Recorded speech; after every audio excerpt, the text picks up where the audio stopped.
up, y'all? It's me, Erica, and we are down here.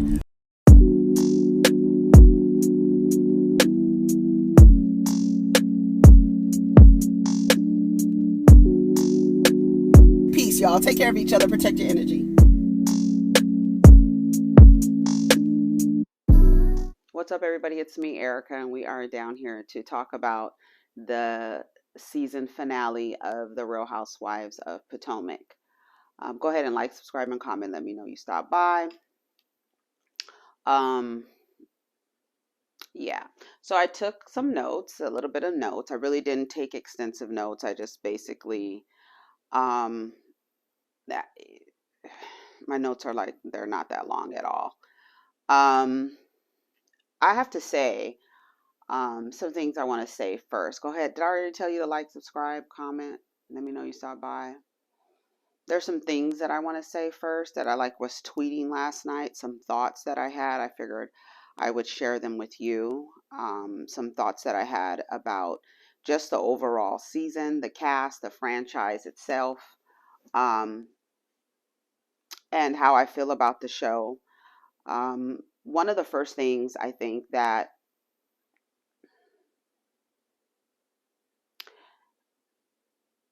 I truly believe that the majority of the support that comes from the viewers for Potomac, from Black folks, is because the cast is all Black. I truly believe that.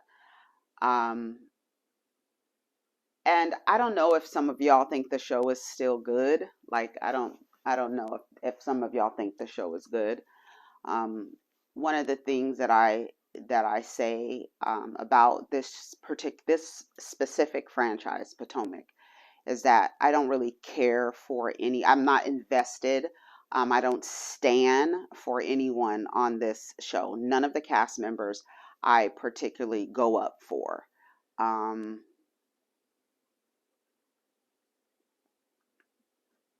don't. So I feel like, and I've said that several times. So I feel like when I give a review, I'm able to. I don't have that emotional investment in the character that some people have in the characters of this show, to where you can be in the comments and be like, just say you hate, Robyn, just say you hate Ashley and go, or you're a Candiace fan. Like, a lot of people think that I'm a Candiace fan. No, Candiace is actually I just don't get from her what I get from the other people. So while it might seem like, because Candiace can get it, Candiace used to get it from me. Go back and watch any of my reviews, especially in the scenes with her mother. Candiace would always get it from me. Wendy gets it. Everybody gets it from me, from this show.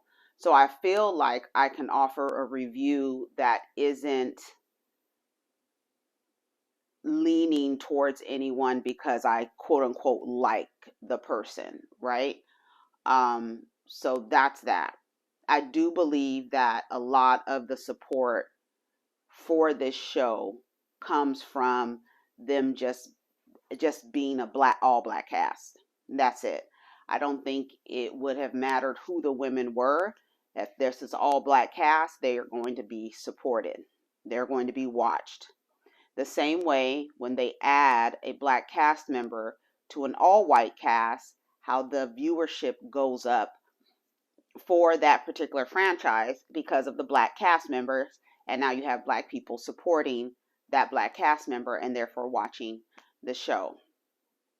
They did it with, not so much, ironically, they did it with New York and Beverly Hills, right? And I believe that's why Potomac has the viewership that it does, because I feel like when I feel like it's like since season 5, there's been this kind of like this dark, I don't even, is it, I don't know, I don't even want to call it dark, but I feel like it's muddy. I feel like it's very muddy, like the viewership, the way that people interact with each other over this show is very muddy, very filthy, very dirty. I don't feel like people are enjoying the show or enjoying each other as they discuss the show. I feel like there is a lot of contention between the viewers um, when they discuss this show. I feel like a lot of that. Another thing that I've noticed is that this thing that's going on with Robyn, um, that all of a sudden it seems like she has a lot of support. And I find it odd because I don't know what's exactly being supported. One. Two, Robyn has always been the Robyn to Batman, right? So like second fiddler, right? Um, like I said on my post this morning on YouTube and Twitter, a mid-level castmate, right? Like to me, when you go up, I mean, I don't understand why people are going up for Robyn this season. Somebody said maybe it's because a lot of people have liked her, but because what's happening to her, those people are now speaking louder, and so that might be where that seems like, where did all these Robyn fans come from, right? Because every year when it is asked who to get rid of, everybody says it's Robyn, despite her sharing. She does share. She's shared this entire trek across the tundra with Juan. They've shared personal bits about how they've come together. I thought that Robyn wasn't telling the truth when she was like, "Oh, we're gonna try for a baby girl," as if that you can choose, the type of child that you get.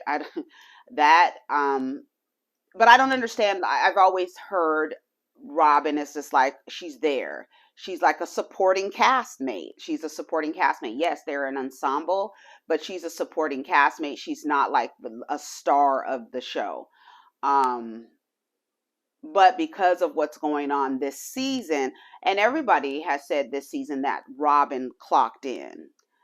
I don't know if Robyn was like, okay, let me put on extra so that I don't know why she was going so hard towards Wendy. And that's probably why she doesn't like Wendy, is because when Wendy was telling her your relationship is not even really a relationship, she was telling the truth. Despite a walk down the aisle, despite a bouquet of flowers, despite a white dress, it's like, who did you really marry? It's like, is that really a relationship? Okay, it is a relationship. You guys are relating to each other, whether we agree with it or not, or think it's a little weird or not. That's up to them, right? That's not none of our business. Truly is none of our business. Um, and that's why she put it behind the paywall. I did ask this morning, was it colorism that Kenya, um, you know,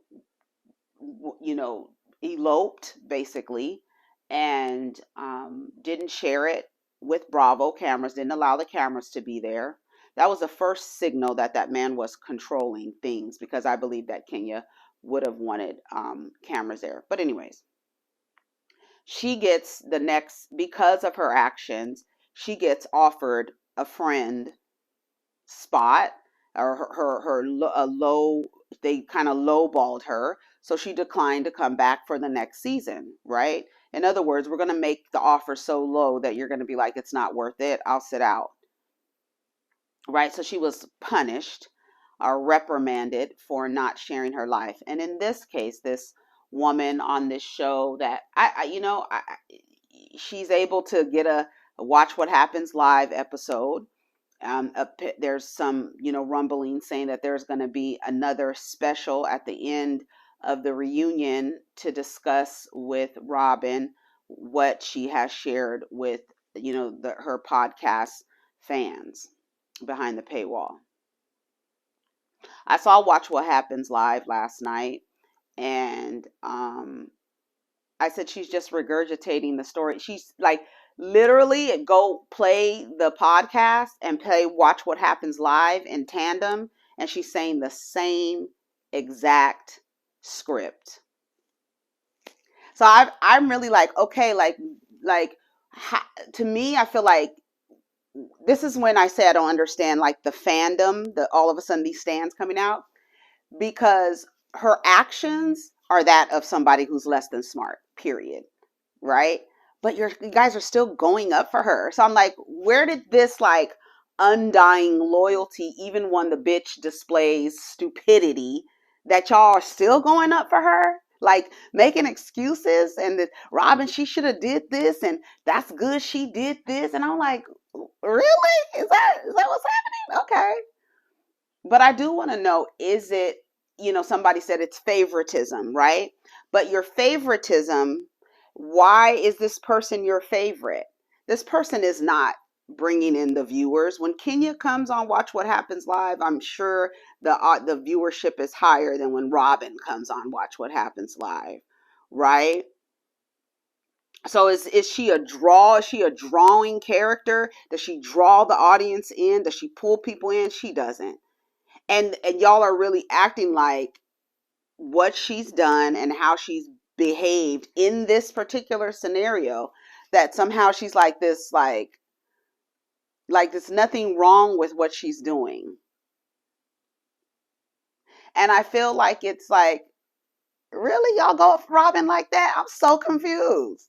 I didn't know y'all went up for Robyn like that, to where you would actually like, it's giving it does give Portia. It gives Portia stands like, and I'm trying to think like, because usually I equate Portia stands with people who are less than smart. They're not smart. They go for the aesthetics.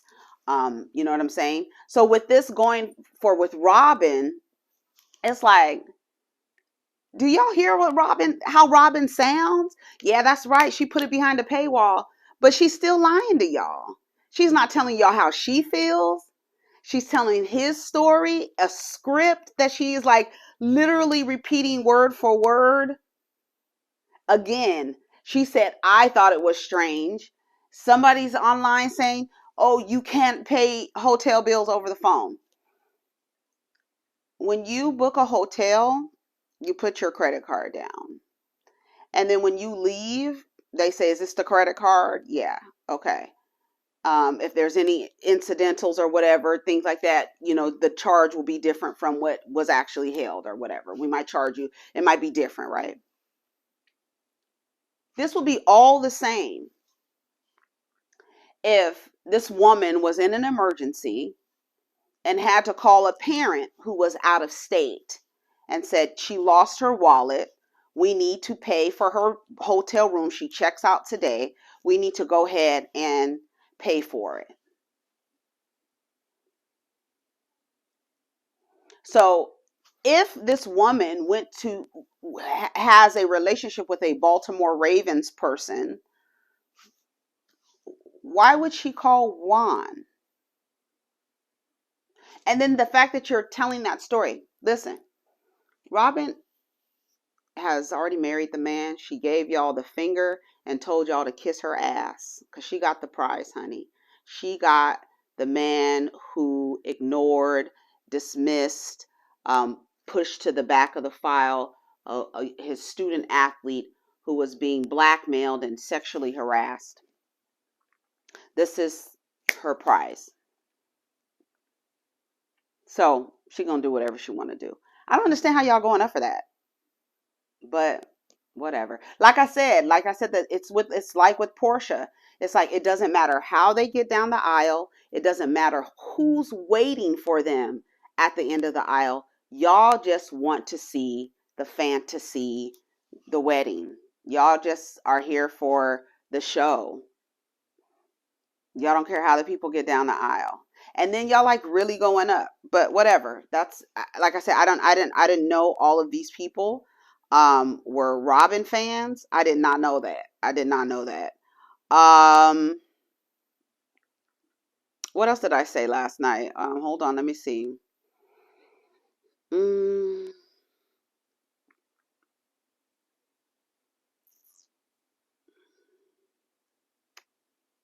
Robyn's wedding day is my birthday. Yeah, regurgitating word from word from the podcast. And then I also said, I think y'all choose someone to stand for when you see a lot of people are not liking that character, because I have never seen y'all act like this about Robyn. Just like Portia, y'all don't care how they make it down the aisle or who's meeting them at the end as long as they get there.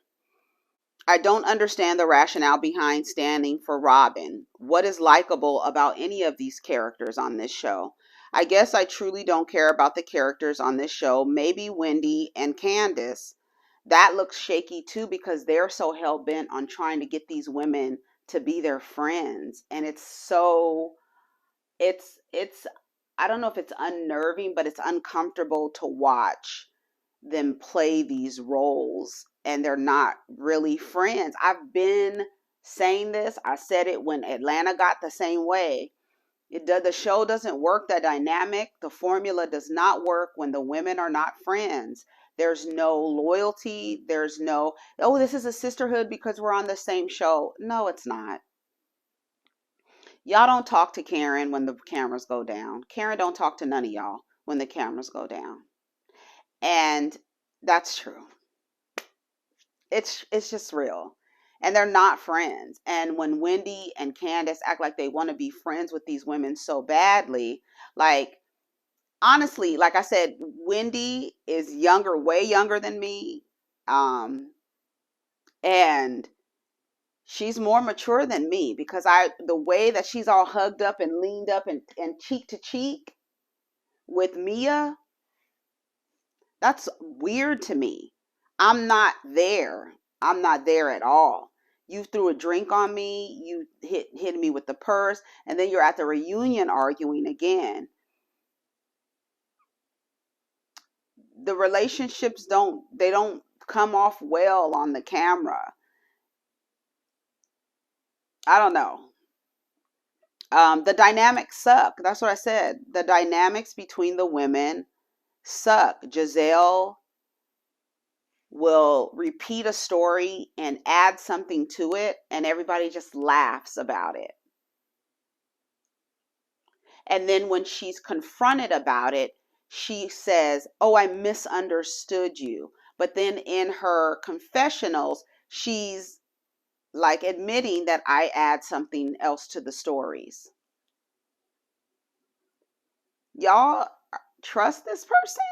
Like, y'all think that that's funny? Like, that's entertaining to watch a woman literally lie? Like, and the things that she's lying about and adding about, it's not like, you know how she all does that, all that laughing and hand clapping in her interviews? It's not funny. It's not funny that you admit to lying and think, oh, I'm just going to add something to it. And then when you're confronted about it, you're like, what? I misunderstood you. No, you didn't misunderstand. That's a form of gaslighting to me. That's just like violent. I'm like, what? Like when they reshared the clip. I think it was Bravo Shade Room or All True Tea. They shared the clip of Wendy cussing Robyn and Gizelle out, and the caption said they never recovered. That's the reason why both of them are mad at her and don't like her.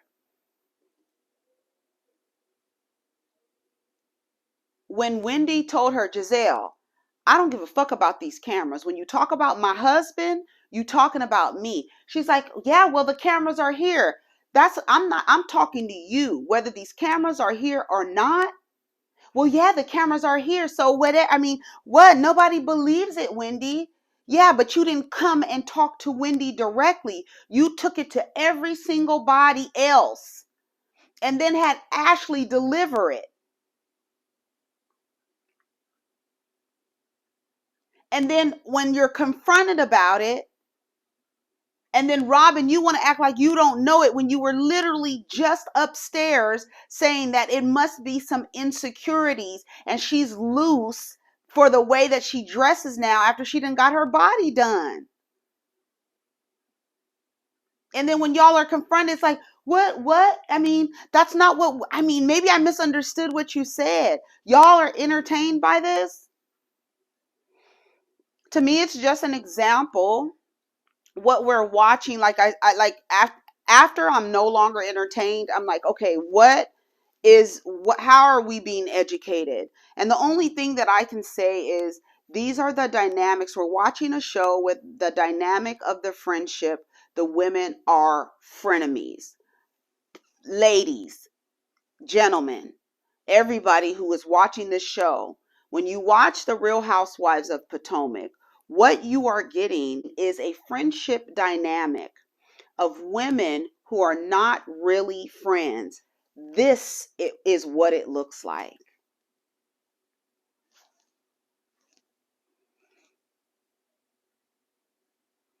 And then also another dynamic that you're getting is, as in real life, when there's a group of light-skinned and dark-skinned women, we see clear, distinct differences in the way that the women treat each other.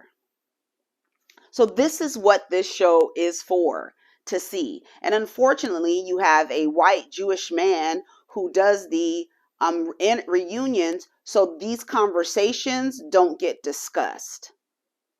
So it just keeps going. And it's sad because the two dark-skinned women are always trying to befriend the light-skinned women who mistreat them consistently, mistreat them. Ashley not respecting Candiace's boundaries once again. A white woman who just doesn't understand boundaries, who doesn't respect boundaries, who acts like she doesn't What? What did I say? After he told you, I don't fuck with it. I don't fuck with it, Ashley. I don't fuck with people saying things about me that I didn't do. Well, I mean, the things that you did eat, if they were what she say? If you made people feel uncomfortable, what did she say to him?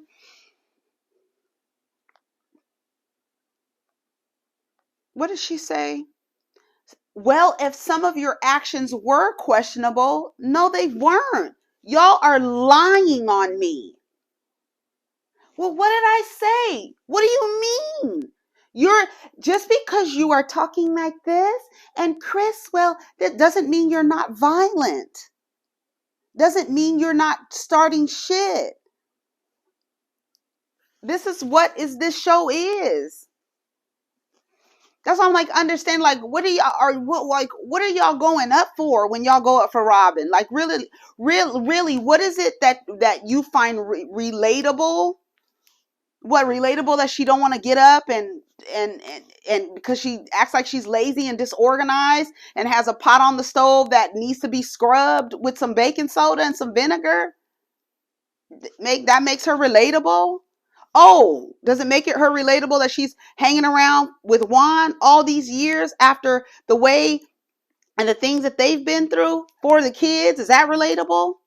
How is Gizelle relatable? Oh, because she's divorced and she was with a pastor who cheated on her and sent her to a mental institution, and she doesn't get to share her life and nothing. We don't know nothing about Gizelle. That's why I said she's really truly a Virgo, because she's really been able to skip and go through this entire series and not share her life. I don't know how y'all be going up for them. That's why I'm like, I don't really like anybody on this show. I don't know. I don't really like anybody on this show. Mia, you have a rash? Like I said, anybody can make an appointment, okay, and get an appointment confirmation and a new patient questionnaire. Anybody can. So yeah, you going to all these doctor's appointments to rule out several things, and it turns out you have a rash. When G said what you interpreted they meant by what they said, basically you decided to make it more than what it actually was. Before your test results can come back, you're down there letting everybody believe you're having a cancer scare because your doctors want to rule out cancer. Y'all going up for Mia? Y'all watch this show because it's an all black cast. Jim and Ashley, they go, he outside arching his back, cutting up, right? Upset because he wants to wear, he don't want no shirt, no shoes, no bales of hay. You can't chew on no hay. You can't wear your straw hat. You can't drive your tractor, sir. You got to put on a shirt. Yes. In this part, it's not.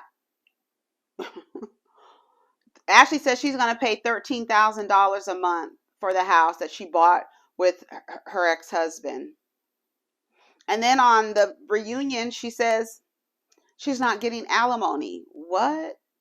I know weasel-eyed Sheila is not happy. This was not the plan when she pushed you into those corporate office doors and told you to go to the floor where that man that you met at the bar the other night.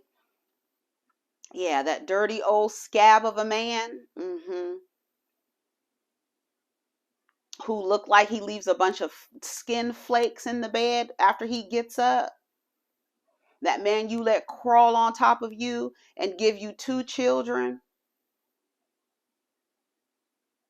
That was not the plan, for you not to get no alimony and then you to turn around and buy a house with an LLC that y'all have together.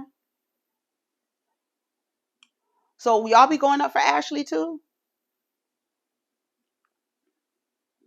Candiace is going to have her video release party. Karen calls Mia on FaceTime. Mia tells her about the gossip. Karen asks Mia, did she defend her? I want to ask Karen, Huger, we at your doorstep. Who do you ever defend? Who do you ever defend? Because I can go all the way back to season 5 when you were sitting on the fence with Candiace and Monique. You didn't know which way to go. Who do you defend, actually? So you want Mia to defend you? Okay. So Mia's on a timeout. Again, here's another person Karen is not going to be talking to off season.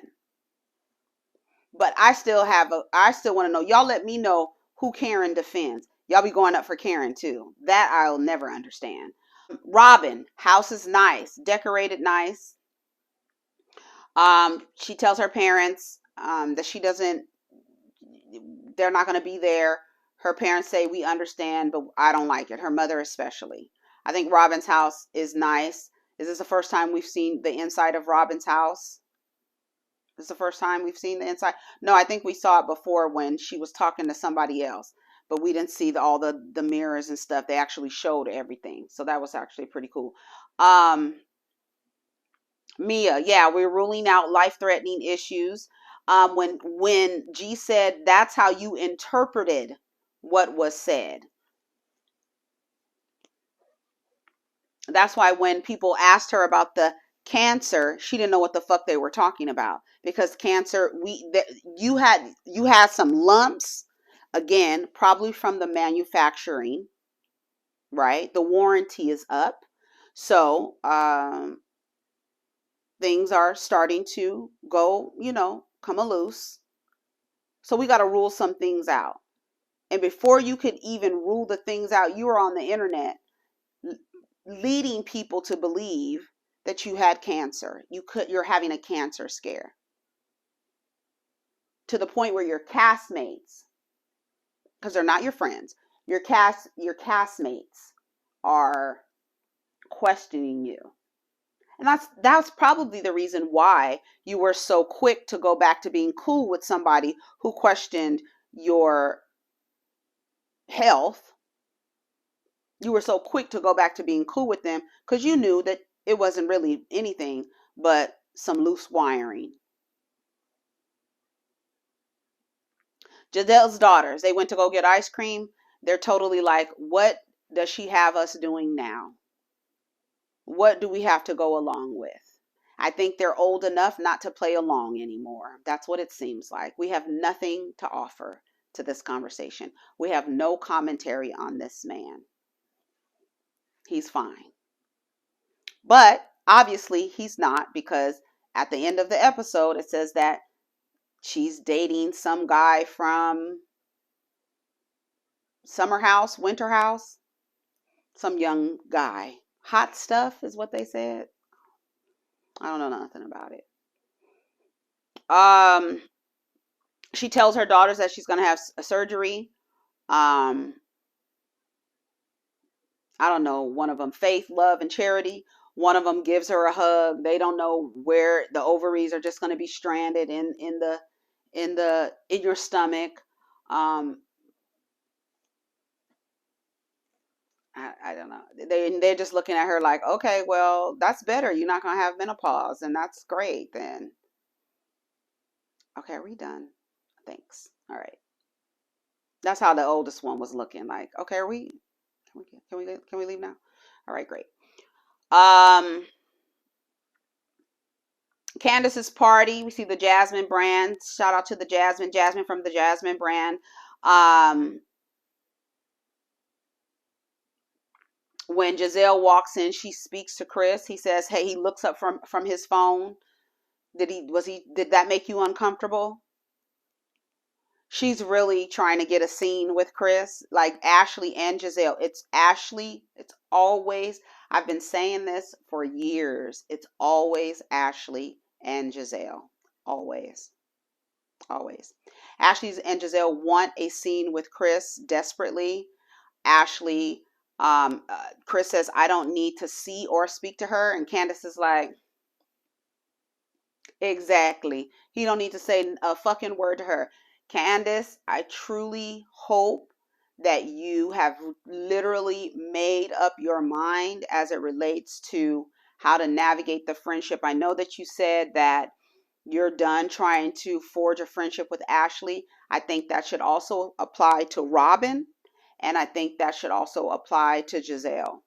Again, we are being educated on the friendship dynamics of women who are frenemies. That's what we are witnessing with this show. Like I said, I have to rationalize this in some way. Like, why am I watching this show where I am mildly entertained but mostly annoyed? What can we take from this? Favoritism, colorism, frenemies. That's it. The way that Mia did Wendy in Miami, and at the end of the episode they hugged up, fake cheek to cheek. I want to eat your box. Mia lied again.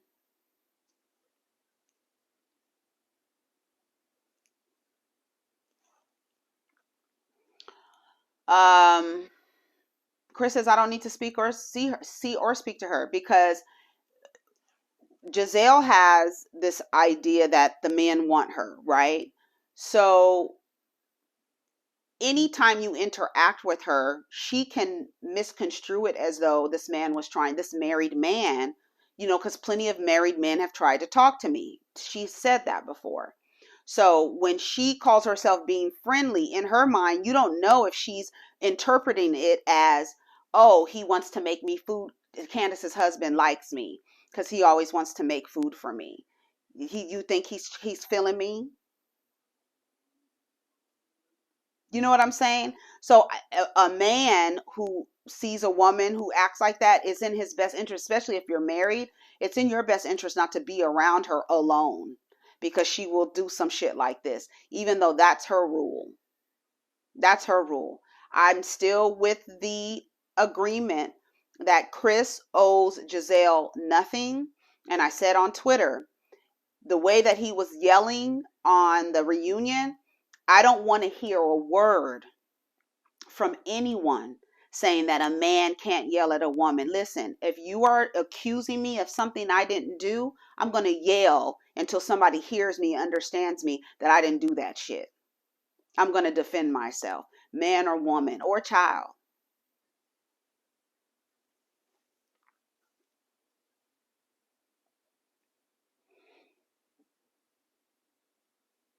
Candiace thanks everybody, she thanks her mom and her family for always telling her that she can do whatever. Candiace is really, truly the only one that we see is like, she's really doing something where I really appreciate that. Like, I've heard Candiace and Chris say they're giving it 5 years, and I hope that they stick to that with this show, because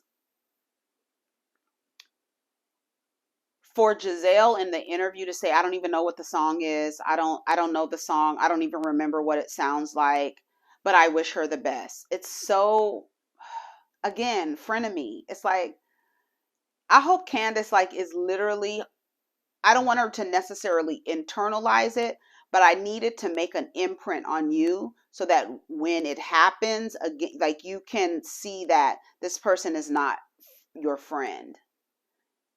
This is literally your coworker. And I hope that Candiace and Chris have their 5-year plan and they stick to it, because I don't know. I just don't like Candiace on this show. And it pains me to see Candiace and Wendy, again, the two dark-skinned Black women, always trying to, they kind of they don't even get to be angry about things long, because no, they really don't have the support. It's like, fuck, well, I might as well go back to being cool with her. Everybody else is cool with her. The last person who pulled some shit like that, they ousted her. I don't want to film with you. You're dangerous. We are at a high level. They've gone from being a high level to lying on people's husbands over and over. That's literally the template of the show. Ashley and Gizelle come up with some shit, and then Robyn, pulls up the rear. Karen acts like she doesn't know whose side to take. At this point, I believe that the majority of the people watching this is just trying to watch and support a Black cast. But it's at what? I don't know. I can't even remember the song, she says. Gizelle and Gizelle tells Karen that Mia called her a prostitute. That is a lie. Another lie. And then it's the way that she can lie and then guffaw about it in the interview. It's funny. And then when you say something, Mia's like, no, I didn't say that. I'm not sure if Gizelle said that's what I heard you say or I misunderstood you, but that's her go-to. She never understands. That's in the moment, she never understands. But in her interview, I added something to it.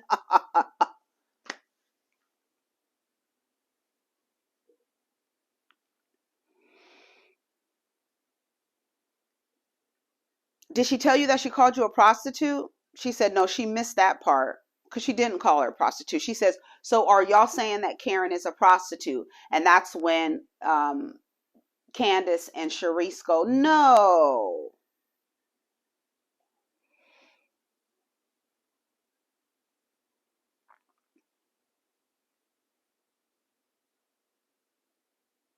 Did she defend me? No, she didn't. There was no defending happening. Did you defend me? I didn't defend you. No, I didn't defend you. I didn't. So I don't know. Mia and Karen. Mia takes Karen off to the side.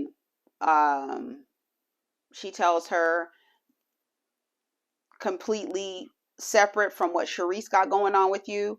I know a guy at a restaurant that says, in Las Vegas, that says that you were having sex in the bathroom with the bartender. The same story.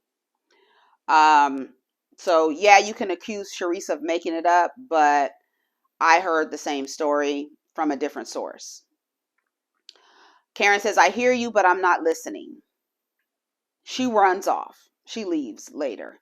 If it were true, I would admit it. I don't think you would. And she tells her and Ray leave, and she says, let's get unmiked, and then I'll tell you what they've been saying. Robyn says that's what she does. She runs away, and you don't say anything. At least she shows up. At least she gets confronted and ignores it and runs away. You don't bring it up. You wait for other people to bring it up. I'm just waiting for somebody else because she understands the dynamic of the show. They all understand that they all get things on each other. They all do. Everybody is always inboxing them or DMing them stuff. And I would like to question production. I've just thought about that picture that Chris responded to that went to Ashley's DM, on how it was a picture of Ashley and someone else, but then it was confirmed that it was actually a picture of Ashley and Robyn. I want to know, why would production change that picture to feed into this story that Chris is being inappropriate with the women? I would like to know why production chose to change the picture. Yeah. Gizelle is trying to talk to Chris.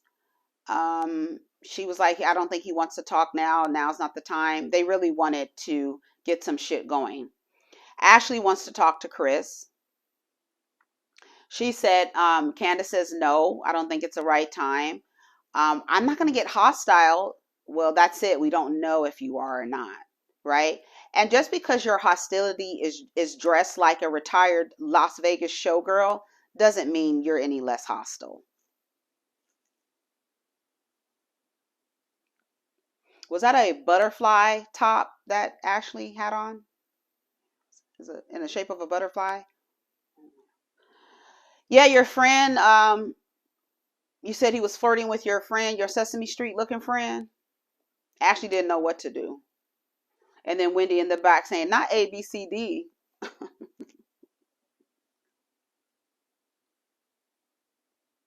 She goes to talk to Chris anyway. She goes around Candiace and goes to talk to Chris. The same way she did when Candiace asked her to leave her home, and she came back in her home twice. And then y'all sat on the stage and laughed at Candiace when Candiace said that was trespassing, saying that it wasn't trespassing. Everybody on that stage laughed at Candiace when she said that Ashley was trespassing. And she was. There's nowhere in I don't know where any code of law will say that after you tell somebody to leave your home and they come back in your home uninvited, that isn't trespassing. But they gaslighted the situation and laughed. And here we are once again, where she walks around Candiace. I know a lot of women, how they are about their husbands. I know how, if you ask to speak to their husband about some contentious shit, and they say no, and you walk around her anyway and say, I'm grown, I'm going to talk to him anyway, I don't know how that would have looked in real life for a lot of women. Y'all in the comments, y'all married in the comments, let me know how you would have felt if a woman who is causing conflict with your husband and accusing your husband of something he didn't do wants to chat it up with your husband. And you say, no, now's not the right time. And she says, I'm grown. And I'm grown. And she walks around you and approaches and proceeds to speaking to your husband. If you are going to ask me permission and I say no, why would you ask me for permission? Just go talk to him if that's the case. So she goes and talks to Chris. What about the things on Twitter? He says, well, I understand that you were upset. I was upset, but I'm not here for being accused of whatever y'all are trying to accuse me from. I'm angry. I'm angry about it. And she says, well, I mean, if some of your actions were questionable, and that's when he walked away. At first, he dismissed her. He told her, Ashley, okay, never mind. I'm walking away. He starts walking away. Well, what? What did I say? You are, again, trying to insinuate or suggest that he made people feel uncomfortable or that his actions were questionable, even though the footage doesn't show any questionable behavior from this person. So what are you going off? You're just injecting some things so that you can get an emotional reaction. So then, oh, what did I do? Chris is yelling at me now. What did I do? With that smirk on her face. Once again, you want to create some kind of shit at something that Candiace is doing. I don't know. Y'all go up for Ashley? It's crazy. Candiace says she's retired from attempting friendship with Ashley. And she tells Chris, you can't win with perpetually damaged, unhappy people. And that's how the season ends. And then Robyn gets married. I think they said 2 months later or something like that. Robyn gets married on my birthday. Her dress was nice. Out on the pictures, I thought it was, like I said on Twitter, I thought it was a smooth texture, like a structured, the top, the way it was going in waves. I thought it was more smooth, but I noticed that it was textured. Robyn gives y'all the middle finger and tells y'all to kiss her ass and get more information behind a paywall. That's what y'all go up for? And that's what I asked. I asked, is it an example of colorism or is it favoritism? Like, do you find that you favorite the more lighter women? Do you favorite them more, right?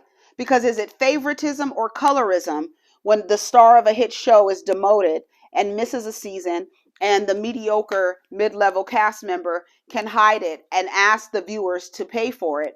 Then she gets a spot on Watch What Happens Live and another special after the reunion. Y'all let me know what y'all think. I don't know. Like, I don't understand how y'all go up for any of the characters on this show. Besides, like, I could see people going up for Candiace because Candiace, outside of the show, she has a lot of things. We could see her. She's an actual talent. And I guess that's what Ebony was talking about when she was referring to Nene. Because I mean, we could see Robyn's a great publicist and a marketer. I feel like the way that she's handling this thing with Juan, the way that she explained it to Andy was that the only reason why I'm talking about, if this woman had never came out, we still would not have known anything. We wouldn't have known this part of Robyn's life, right? And I think the woman said to the guy, Giorgio says that the reason why she's sharing it because she was tired of seeing them lie on TV. And to Andy's point, why wouldn't you bring it up? Why are you waiting for someone else to bring it up? Well, Andy, don't you know the dynamic of our show is frenemies who bust each other out? We take what is sent to us in the DMs and hold it in case one or the other makes us mad, and then we'll unleash on them. You don't know the dynamics of the Real Housewives of Potomac, Andy? That's why I was waiting for somebody to bring it out. Y'all let me know what y'all think. Take care of each other. Protect your energy. Peace.